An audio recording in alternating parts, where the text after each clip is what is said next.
This is my audience. Go ahead.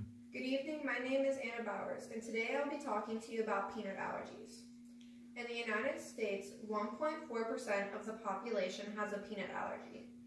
A peanut allergy is also the second most common food allergy.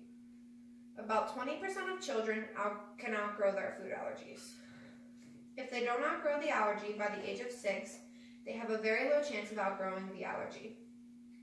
Children who are allergic to milk, eggs, and soy are most likely to outgrow the allergy. The likelihood of outgrowing shellfish, tree nuts, and peanut allergies are significantly low. Did you know that peanuts are not a true nut?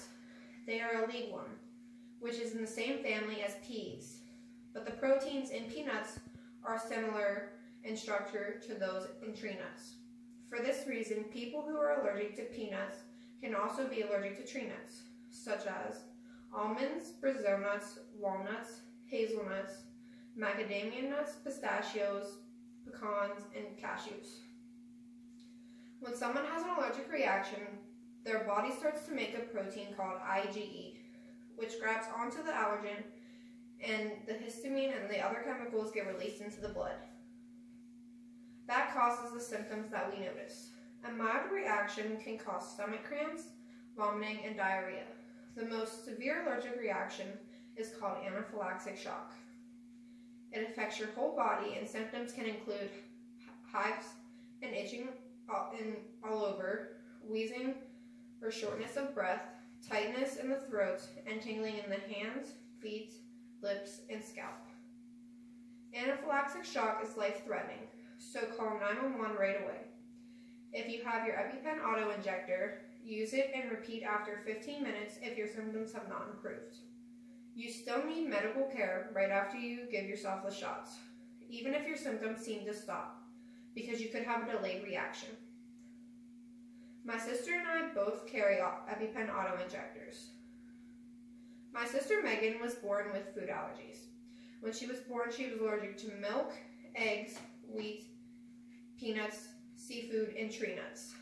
As Megan got older, she outgrew some of her allergies and is now only allergic to eggs, tree nuts, and peanuts. I never knew what it was like to deal with food allergies until October 2012 when my life changed. When I was 12 years old, I came home from school and my mom had told me she'd bought my favorite cookies, which were the pumpkin sugar cookies. I ate a few cookies and went back outside to play. Within 15 minutes, I got a dime-sized blister on my tongue and started having a hard time breathing. I began sipping water because I thought it would help me breathe better. My dad kept asking, "Do you want me to take you to the emergency room?" After a few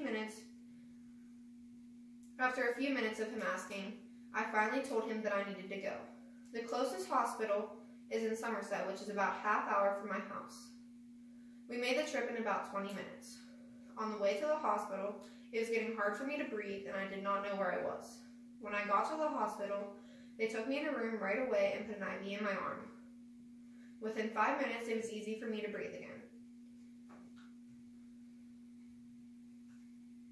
The doctor told me that I had an allergic reaction, but how is this possible? I'm not allergic to anything. I had to stay in the hospital for an extra 5 hours to make sure that I did not have another allergic reaction. The doctor also told me that if I would have waited any longer to come, that I might have died. They told me that I had to go see an allergy specialist and get tested. The same week, I went and got allergy testing done and found out I was allergic to peanuts, tree nuts, sesame seeds, seafood, bananas, and soy. I am now 18 years old and have outgrown my soy allergy, but still have my other allergies. When I had my allergic reaction, it was hard for me to talk about, but now I want others to know how serious it can be. It's hard for me to attend parties and go out to eat because at parties there is a lot of food that I cannot eat, and at restaurants, a lot of restaurants use peanut oil, or food can be cross-contaminated, which can also lead to an allergic reaction. The best thing to do is read the label and make sure there is no cross-contamination. When a label says, may contain peanuts or tree nuts, or made in the same facility that processes peanuts and tree nuts, it is best to just avoid these products because they might have gotten cross-contaminated. I just want to say thank you for listening to my speech and hope that you learned something.